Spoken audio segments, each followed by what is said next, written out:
2025 সালে বলিউড ইন্ডাস্ট্রি বহু সিনেমা মুক্তি পেয়েছে, তবে সবগুলোকে ছাপিয়ে বছরের দ্বিতীয় ব্যবসা সফল সিনেমা হয়ে গেছে সাইয়ারা।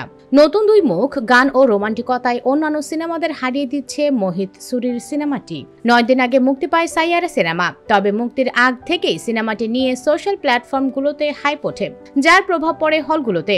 মুক্তির পরই সিনেমাটি দেখতে হলে ভিড় করে সিনেমা প্রেমীরা। ঘরোয়া ও আন্তর্জাতিক অঙ্গন সবখানেই সিনেমাটি কুড়ায় প্রশংসা।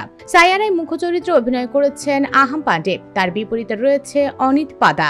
ভারতীয় গণমাধ্যমগুলোর তথ্য মতে 9 দিন শেষে ভারতের বক্স অফিস থেকে 217.25 কোটি রুপি আয় করেছে সাইয়ারা। প্রথম সপ্তাহের পর দ্বিতীয় সপ্তাহে বেশ ভালো আয় করেছে সিনেমাটি।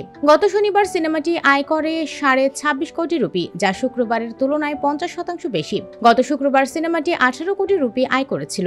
ঘরোয়ার পাশাপাশি আন্তর্জাতিক অঙ্গনেও বেশ সাড়া ফেলেছে সাইয়ারা। 9 দিনে আন্তর্জাতিকভাবে 30 কোটি রুপি আয় করে সিনেমাটি। এর মধ্যে শুধুমাত্র গত শুক্রবার 10 লাখ রুপি আয় করেছিল। চলতি বছরে বলিউডের সবচেয়ে ব্যবসা সফল সিনেমা ছাওয়া ইতিহাস থেকে বানানো সিনেমাটি আয় করে 601 কোটি রুপি। ব্যবসা সফল সিনেমায় এরপরে ছিল হাউসফুল 5। একাধিক জনপ্রিয় অভিনেতা ও অভিনেত্রীকে নিয়ে করা সিনেমাটিকে পেছনে ফেলে দিয়েছে সাইয়ারা।